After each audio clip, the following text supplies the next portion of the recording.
भारत में करोड़ों युवाओं का सपना होता है सरकारी नौकरी का, लेकिन एक सच्चाई यह भी है कि सरकारी नौकरी का यह सपना उन युवाओं की पूरी जवानी खा जाता है। 18 साल की उम्र में इस सपने की शुरुआत होती है। घर वाले और समाज कहते हैं बेटा बस एक सरकारी नौकरी लग जाए फिर जिंदगी सेट है। युवा भी पूरे जोश के साथ तैयारी में लग जाता है। सुबह से लेकर रात तक पढ़ाई करता है, कोचिंग ज्वाइन करता है, लगातार मॉक टेस्ट देता है और उम्मीद कि एक दिन मेहनत रंग लाएगी। लेकिन धीरे धीरे समय बीतने लगता है। कब 18 से 25 साल उम्र हो जाती है, 25 से 30 साल उम्र हो जाती है, 30 से 35 और 35 से 40 साल हो जाते हैं, उसे पता ही नहीं चल पाता। जिंदगी वहीं खड़ी रहती है किताबों और नोट्स के बीच। यह आज भारत के करोड़ों युवाओं की कहानी है। हर साल नई भर्ती परीक्षाओं का इंतजार रहता है, लेकिन 2 से 4 साल में भर्ती निकलती है। लाखों फॉर्म भरे जाते हैं और सीटें होती है कुछ हजार। अगर हम राजस्थान की बात करें तो राजस्थान में आरपीएससी के द्वारा अनेक भर्ती परीक्षाएं ली जाती है, जैसे आरएस की परीक्षा, एसआई भर्ती परीक्षा, assistant professor, first grade teacher, second grade teacher,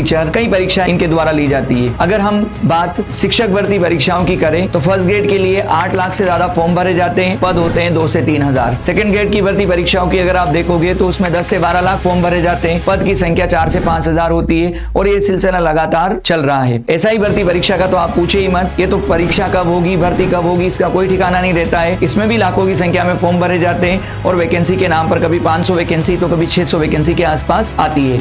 और इन सभी 500, 600 या 1000, 2000 वैकेंसियों के चक्कर में लाखों की संख्या में जो यूथ है वो लगे रहते हैं इस उम्मीद के साथ कि शायद एक दिन सिलेक्शन हो ही जाएगा। हर बार नई किताबें और नया सिलेबस आता है, लेकिन जिंदगी वहीं अटकी रहती है। दूसरी ओर दोस्त नौकरी या बिजनेस शुरू करते हैं, किसी की शादी हो जाती है, बच्चे होते हैं, उनका अपना एक परिवार होता है, लेकिन प्रतियोगिता परीक्षा की तैयारी करने वाला उम्मीदवार वहीं अटका रहता है। परीक्षा का इंतजार, रिजल्ट का इंतजार, नौकरी लग गई तो नियुक्ति का इंतजार, और इसमें सालों बीत जाते हैं। यहाँ समस्या युवाओं की मेहनत की नहीं है, समस्या वास्तव में सिस्टम की और हमारी सामाजिक मान्यताओं की है। अगर हम सामाजिक मान्यताओं की बात करें तो हमारे देश के अंदर सरकारी नौकरी को बहुत बड़ी सामाजिक प्रतिष्ठा का विषय बनाया हुआ है। जैसे किसी की सरकारी नौकरी लगती है तो एक बहुत बड़ा आयोजन हो जाता है, उसकी रैली निकाली जाती है, बड़ा प्रदर्शन होता है और परिवार बड़े बड़े अक्षरों में उसका नाम लिखना शुरू कर देता है कि फलाना जो लड़का है वो कांस्टेबल बन गया, वो शिक्षक बन गया, वो एसआई बन गया, और अगर आईएएस बन जाता है तो फिर तो पूछे ही मत। आईएएस बन जाता है, आरएस बन जाता है तो राज्य और पूरे देश में हंगामा शुरू हो जाता है। अभी हाल ही में सिविल सेवा परीक्षा का रिजल्ट आया, जिसमें पूरे भारत से आईएएस बनने वाले लोगों की संख्या 150 के करीब है और इतनी संख्या में लगभग 150 के आसपास लोग आईपीएस बने। लेकिन आप देख सकते हैं 4 से 5 दिन तक पूरा सोशल मीडिया, समाचार चैनल सब इससे भरे हुए थे। बात यही नहीं रुक जाती है, जब कोई आईएएस बनता है तो जिस राज्य से वो बिलोंग करता है और अगर वो टॉपर है तो उस राज्य का मुख्यमंत्री उसे बधाई देता है, इवन उसके साथ बैठकर कभी कभी खाना भी खा लेता है। जब इस प्रकार के कार्य होते हैं तो बाकी जो युवा है वो उसको देख रहे होते हैं और अपने मन में भी एक सपना पाल लेते हैं कि यार एक दिन हमें भी मुख्यमंत्री के साथ खाना तो खाना ही चाहिए। मतलब हम भी अपनी तैयारी करते हैं और फिर लाखों की संख्या में एक जो भीड़ है उसमें जुट जाती है। जुटने में भी कोई समस्या नहीं है, लेकिन एक बार तार्किक एनालिसिस करना चाहिए कि क्या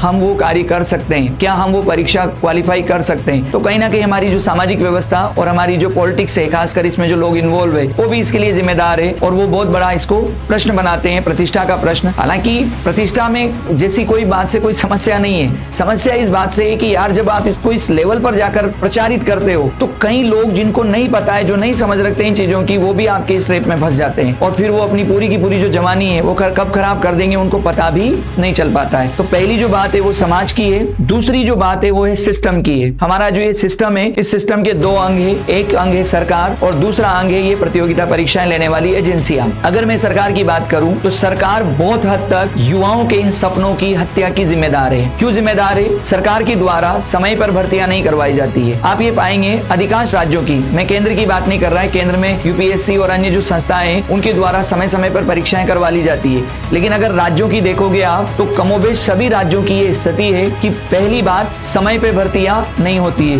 क्यों नहीं होती है? क्योंकि सरकार के द्वारा भर्ती एजेंसियों को वैकेंसियां भेजी ही नहीं जाती है। दूसरी बात, इनके द्वारा केवल नारे लगाए जाते हैं और वादे किए जाते हैं। ये हर बार लाखों की संख्या में सरकारी पद निकालने की घोषणा कर देते हैं और उसमें युवाओं को अपने ट्रैप में फंसा लेते हैं। इनका वोट बैंक क्रिएट हो जाता है, लेकिन सामने वाले की पूरी जिंदगी, या यूं कह सकते हैं सामने वाले की पूरी जो जवानी है वो बर्बाद होने को जा रही है। अगर ये लोग भर्ती निकाल भी देते हैं तो वो कब निकालते हैं? जब चुनावी वर्ष होता है। अगर राजस्थान की बात की जाए तो राजस्थान का पिछले लगभग 15 साल से रिकॉर्ड रहा है कि जब चुनाव का वर्ष होता है तब लाखों की संख्या में भर्ती निकाली जाती है। तो भाई चुनाव तो 5 साल में एक बार होता है, तो क्या एक लड़का जिसकी 21 साल की आयु आयु है वो 26 साल की आयु तक, या जिसकी 30 साल की आयु है 35 साल की आयु तक ये वेट करे कि जब चुनाव आएगा तब लाखों की संख्या में भर्तियां निकलेगी, तब मुझे परीक्षा देनी है और देखता हूं अगर नौकरी लग जाती तो वेल एंड गुड, नहीं तो फिर 5 साल बाद तो लाखों की संख्या में भर्तियां आएगी सही।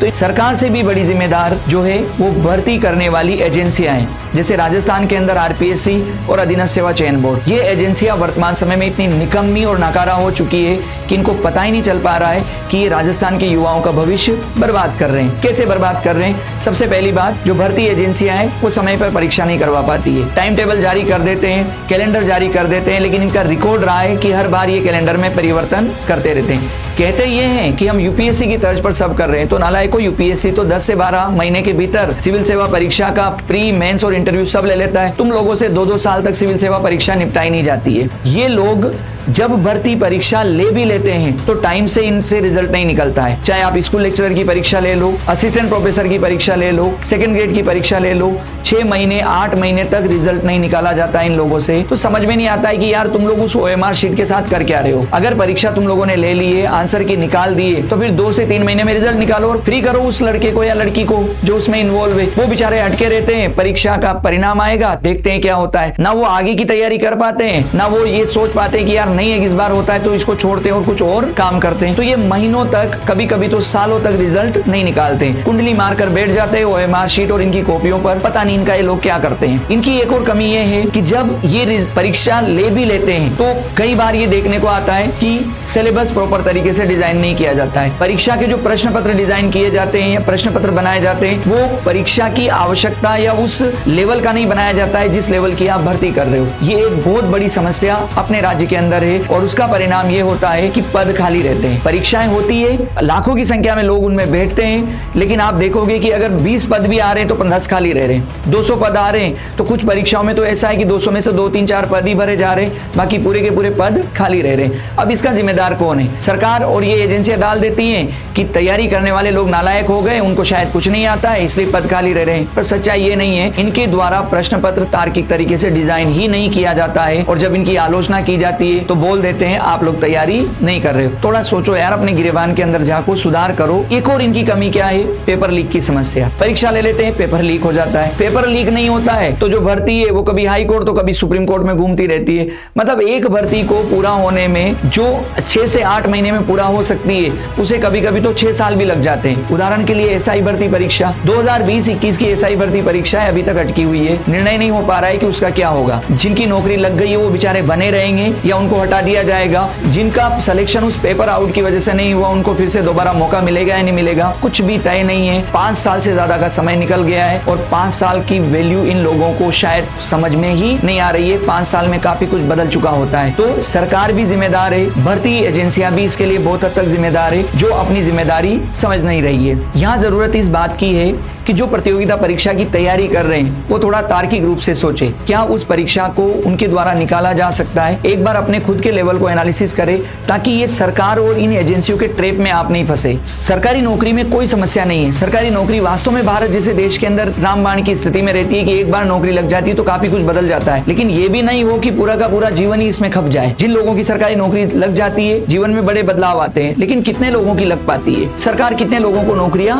दे पाती है? तो युवा इसमें ट्रैप में जो लंबे समय तक फंसे रहते हैं उनमें सुधार करने की आवश्यकता है। बड़ा जो सुधार होना चाहिए वो सुधार ये होना चाहिए कि सबसे पहले सरकार रेगुलर बेस पर भर्ती परीक्षाएं आयोजित करवाए और खासकर जितने पद खाली है उन पद को समय समय पर भरे। ये वेट नहीं करे कि जब चुनाव आएगा तब लाखों की संख्या में पद निकाल देंगे और इतिश्री कर देंगे। ये जितनी भी जो भर्ती परीक्षाएं होती है उनको तार्किक बनाया जाए, इतना तार्किक बनाया जाए कि जिस पद पर आप भर्ती कर रहे हो उसी पद के अनुसार प्रश्न पत्र तैयार होना चाहिए। तीसरा, जो आयु का मामला है, समय आ गया है कि उसमें सुधार किया जाए। जीवन बर्बाद मत करो आप लोगों का। इसमें विरोध भी हो सकता है। इवन जब हम इस वीडियो में बात करें तब भी कुछ लोग बोल सकते हैं कि भाई कोई व्यक्ति 35 या 40 साल की आयु तक परीक्षा दे रहा है तो इसमें आपको दिक्कत क्या है? मुझे कोई दिक्कत नहीं है क्योंकि मुझे तो नौकरी देनी नहीं पड़ रही है, लेकिन उन लोगों के बारे में सोचो कि नौकरी एक की लग रही है और 1000 उसमें बर्बाद हो रहे हैं। आप 18 साल से या 21 साल से परीक्षा के लिए किसी को एलिजिबल मान रहे हो तो स्वाभाविक सी बात है उसको 5 साल 10 साल का टाइम दो और उसको फ्री करो। अगर कोई व्यक्ति 25 साल या 28 साल की उम्र तक परीक्षा दे रहा है और इस दौरान अगर उसे ये पता चल जाएगा कि यार मेरा इसमें सिलेक्शन नहीं होगा तो कोई कुछ दूसरा काम तो करेगा। लेकिन यहाँ हमारे राज्य के अंदर अंदर जनरल कैटेगरी के स्टूडेंट के लिए परीक्षा देने की जो आयु है वो 40 वर्ष है। जनरल कैटेगरी की महिला के लिए 45 वर्ष की आयु है। SC ST और OBC के लिए आपने 45 वर्ष की आयु और इन कैटेगरी की महिलाओं के लिए 50 वर्ष की आयु आपने निर्धारित कर रखी है।